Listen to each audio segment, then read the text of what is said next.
Whenever you asked Rosemarie about her happiest memory of all, it would have to be Lance. The day she met him, their first date, when they got engaged, when they got married, and many, many others. Even ordinary days felt amazing because Lance made them so special for her. Rosemarie always considered herself lucky to have a person like Lance in her life, and that's why it hit her so hard when he died. Rosemarie grew up in a house with 5 siblings. She was the eldest.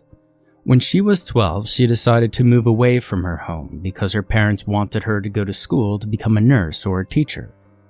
But it's not what she really wanted. She wanted to become an artist. She was very talented, but she knew how hard it was to just earn money through painting, and so she decided to start working at a diner so she could pay her bills. She did this for a year while her painting career wasn't going anywhere, and during that year, she only managed to sell 5 paintings, and for a very low price. 2 of those to her friends, and 3 of them to the diner where she worked. But one day, as she was cleaning tables, one of her co-workers told her that there was someone interested in her work. Rosemarie quickly fixed her hair and went up to the man who was looking at one of her paintings. As Rosemarie and the man saw each other, they smiled and blushed. Needless to say, that man's name was Lance. Lance was 9 years older than Rosemarie. He was a lawyer, and despite his different career path, Lance was a huge fan of art, and he was an amateur painter himself. Lance told Rosemarie when he saw her landscapes, he couldn't help but ask if the paintings were for sale, because he loved them so much. But the other waitress told them they had been painted by someone who worked there, and he simply had to meet the artist. He asked Rosemarie if she could do 2 different paintings for him that would match his new house. Lance asked Rosemarie to go to his home that weekend to see what his house looked like, and then create something accordingly. Rosemarie agreed. So they did as they planned, and less than 5 weeks later, Rosemarie brought to Lance 2 beautiful paintings that perfectly matched the theme of his home. Lance then paid Rosemarie a very good price. However, both of them were sad. The job had been completed. But Lance, who did not want to lose the beautifully talented woman, asked her out on a date, and Rosemarie accepted. They dated for 9 months and then got married. Immediately after, Rosemarie quit her job at the diner to focus exclusively on her painting career. Both of them did very well career-wise for many years, although there was a problem. They couldn't have children. The couple tried different therapies, but they were all unsuccessful. So by the time Rosemarie hit 40, they gave up on the idea and decided to live life as a family of 2. The couple worked, traveled, and shared many experiences until one day, after 22 years together, Lance suddenly passed away. This was obviously something that deeply saddened Rosemarie. Her memory of that day was a blur. The only thing she properly remembered is her screaming and sobbing while holding Lance, as he didn't wake up that morning. After Lance passed, Rosemarie decided to stay in the cottage where she and Lance had been living together for over 10 years. The place saddened her, but it was a place both of them had decorated to perfection and where all of their work was, so she decided to stay there. Whenever she felt lonely in that big cottage, she always thought that whenever Lance and her argued, they always used to say to each other, "I'll never leave this place." So, she was going to keep her promise. She became a bit more reserved after Lance's death. She wasn't completely alone. She still had her pets, a 9-year-old Akita named Lana, and a 3-year-old Shih Tzu named Poco, and a 15-year-old cat named Susie. Rosemarie's fur babies were now her only company. Poco and Lana were very loyal to her, but Susie wasn't anymore. Lance was always closer to the cat, so Rosemarie suspected that the cat had been affected by his death. After staying at home for a few months without going anywhere, Rosemarie finally dared to go to Lance's grave. She hadn't visited the cemetery since his funeral, and even that day, Rosemarie was in such a shock. So, she cut some flowers from her garden and then decided to get ready to go to the cemetery. It was very close. In fact, it was only a 10-minute walk from her house.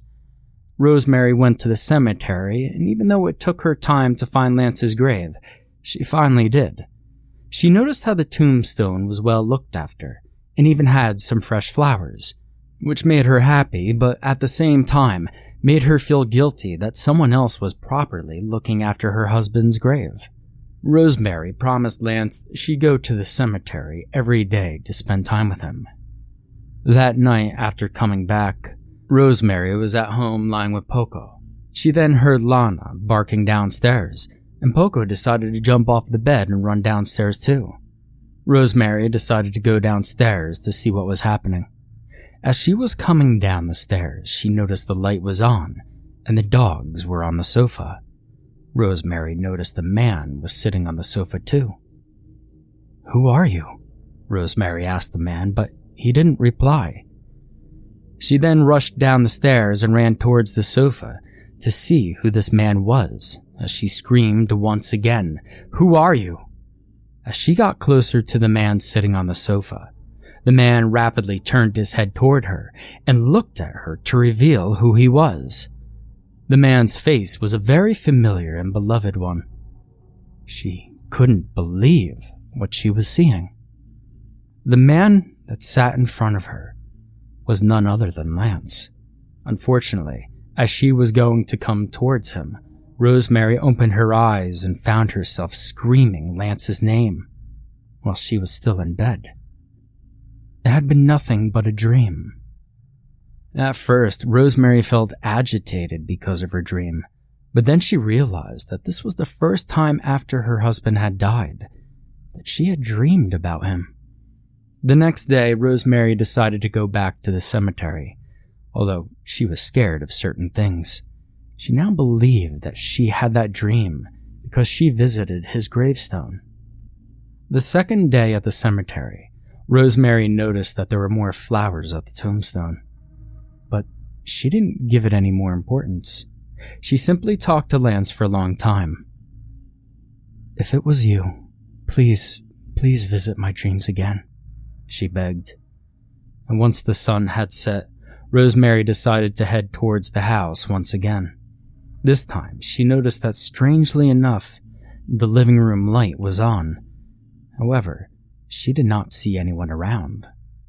That night, Rosemarie noticed her dogs were not sleeping with her, so she got up to see where they were. She then noticed that the door of one of the 3 rooms in the house was half open, so she decided to open the door and noticed the 2 dogs were there. But even more surprising, so was her husband. The man had the same blank expression as the other time. But before anything could happen, Rosemarie opened her eyes. It was all part of a dream once again. After the second time she dreamed of Lance, she decided to go to the cemetery every day. Rosemarie had been wanting to dream about him for a long time, but for some reason, it was impossible until the day she went to the cemetery. She now correlated the 2 things together. She thought that if she kept going, she'd continue dreaming about him. She decided to drive to the graveyard the next day. However, she couldn't find her keys anywhere. They were not where she had left them by the door. She looked for them everywhere and nothing, until she finally found them in the kitchen. That's where Lance had always left the keys. Rosemarie began to wonder if maybe Lance was not only appearing in her dreams, but was actually in the house. She didn't know what to think of this, so she tried to tell herself that maybe she had put the keys there unconsciously. And after all of that, she finally headed to the cemetery where she spent most of the afternoon. Before she left, she asked Lance to please speak to her this time. Later on that night, as Rosemarie was sleeping, she dreamed that she was walking in the hallway looking for her pets once again. The guest room was open again, and there was Lance petting Poco and Lana. "Lance!" Rosemarie shouted. The man then stopped what he was doing, but didn't look at Rosemarie. However, he did answer her. "Rosemarie? Can you see me too?" he timidly asked. Unfortunately, that was all Rosemarie got to ask him that night before waking up. When she woke up, it was already the next day. Ever since Lance died, time passed by so quickly. Even her dreams seemed to last only a few moments. She felt happy when she saw Lance again, and now she was even more convinced that the reason why Lance visited her dreams every night was because she visited his grave every day. And every day, Rosemarie would go to Lance's grave in the afternoon, and every night she'd dream about him. The only unfortunate thing is that not every night they were able to communicate in her dreams. Some nights they just looked at each other. Other nights she was the one who saw him walking around or doing everyday things like preparing his favorite meal or playing with the animals, watching a show, stuff like that. When they did get to communicate with each other, conversations were brief. It was mostly Rosemarie calling him or him calling her, or asking each other if they could see or hear each other. Sometimes they got to say, "I love you." But for some reason, Rosemarie always woke up before the conversations got deeper, or before they got too close. This happened every single day for a long time, but seeing him in her dreams was not the only thing that was happening in Rosemarie's life. Strange things, like the situation with the keys, started happening more often. Sometimes it was the toilet seat that was up. Other times the animals disappeared or randomly ran towards a certain part of the house. At times, Rosemarie couldn't find the remote or her phone. Other times, she thought Lance was there, but then she thought she was going crazy. She still had no intentions of talking to anybody. She knew they'd tried to talk to her about moving out of the house or going away, but she was afraid that if she did, she'd no longer be able to go to the cemetery, and she'd not continue dreaming of Lance. Rosemarie's feelings were very uncertain, so she decided to express her way, the only way she always did, by painting. Her painting style was landscapes and portraits. So she began to paint again. However, this time, her work wouldn't be for galleries or sale. It would be for her eyes only. Although Lance visited Rosemarie's dreams every night, she was having a hard time remembering details of her dreams. So each morning she decided to paint what she had seen the night before. But there was a problem. Whenever she came back from the cemetery and decided to work more on her paintings, she couldn't find her new paintings where she left them. Instead, she'd always find a canvas, freshly painted, with an abstract style she knew very well, the style of her husband. This happened every single day. No matter what she'd paint every day, there would be no traces of it, only traces of her husband's art. Rosemarie thought she was losing her mind, and she had all reason to think that way because other things were also happening around the house. Things that she couldn't blame herself for. Sometimes the TV or the stereo would turn on by themselves, and she'd hear Lance's favorite show or song playing. At times, she'd heard Lance's voice talking, but she couldn't make up what he was saying. Things were so tense that even her cat Tsuji could notice how affected Rosemarie was, and wouldn't come anywhere near her, or would hiss at her. One day, something very bad happened to Rosemarie. The day of the anniversary of Lance's death, she decided to go to the cemetery, as usual, but this time, there was something different. Her name was engraved in the tombstone. That was the tip of the iceberg for Rosemarie. She understood she was being haunted, and was going mad and hallucinating because of it. So she decided that somehow she needed to be stronger in her dreams to try and tell Lance to rest in peace now. She realized she had been too attached to him, and perhaps he was not able to rest because of that. That night, as Rosemarie slept, she found herself walking through the house. As it tends to happen, she tried to look for her pets, to find Lance as well, and so she found them in the art studio. Rosemarie stood by the door and called her husband's name. The man quickly turned his head and accidentally threw his brush. "Have you been doing this to my paintings?" Rosemarie asked him. "This?" Lance gasped. "They're my paintings," Lance said. "Where are my paintings?" Rosemarie asked him. "Where they've always been," Lance replied. "No, I mean my new paintings, the ones I painted since you died." Rosemarie started crying. "Is this what this is all about?" Lance asked as he dropped his things and slowly walked towards Rosemarie. "My Rosie, I thought you were surprising me, but I'm the one who's been surprising you," Lance said. "You've been avoiding listening to me lately, and I know why. Please, don't go this time, please. Don't be scared," Lance said as he tried to grab Rosemarie's hands. But when they held hands, it didn't feel as if they were doing it. "Do you know why you can't feel anything?" Lance asked her. 1,000 memories then ran through Rosemarie's head. Images of Lance spending time with the pets day and night. Lance talking on the phone. Lance watching his favorite show. Lance listening to music.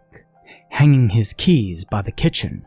Sleeping every night in the guest room as he normally did when Rosemarie was out of town. The images were so vivid, but somehow they were not the images from the past. Rosemarie realized she's the one who's been dead all along. "How can I be dead?" the woman cried. "Rosie, every night you disappear before we have the chance to talk about anything in depth. I think you don't want to accept your death. Can you remember how you died?" he asked her. Rosemarie's memory finally came back. The morning when she woke up and she noticed Lance wasn't waking up. Things happened the other way around. Lance was the one who woke up that day. He was surprised because Rosemarie's the one who normally wakes up first, so he tried to wake her up, but it wasn't working. Lance touched her face and noticed she felt cold. That's when he began to scream her name while he held her and shook her, trying to wake her. When she finally remembered, she asked Lance how this was possible. Lance explained to her that apparently she had a stroke in her sleep. Rosemarie was sad at first, but after talking to Lance for a while and having things cleared up, she began to feel calmness. The two of them realized that this was their last night together, so they spent the rest of the night talking about happy things and all the good memories they shared. And once the morning came, Rosemarie slowly vanished with a smile on her face. But before she did, she heard Lance saying, "Soon. I'll see you soon."